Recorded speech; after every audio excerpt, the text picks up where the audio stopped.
Welcome to Penrose Learning, where we make understanding easy. You start by powering and readying both devices. Plug the JBL in until the battery shows at least 30% to avoid dropouts. Then press the power button until you hear the startup chime or see the LED flash. Now open your phone's Bluetooth settings and make sure Bluetooth is enabled. Once done, keep devices within 310 meters and away from crowding Wi-Fi or microwave sources, because interference can prevent discovery. This sets you up to pair smoothly in the next step.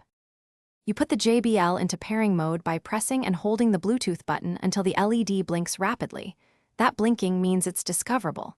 Then scan your phone's Bluetooth list and select the exact JBL model name shown. Choose carefully if multiple JBL entries appear. When prompted, tap pair and accept any permissions. This exchange establishes the link and negotiates codecs for audio quality. If asked for a PIN, try 0000 or 1234.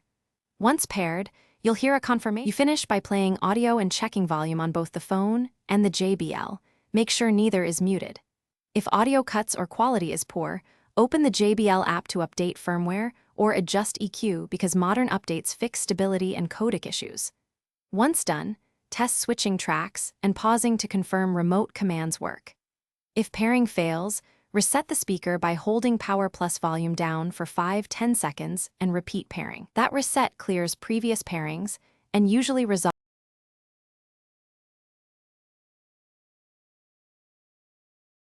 Thanks for watching. If this was helpful, leave a like and consider subscribing. See you next time.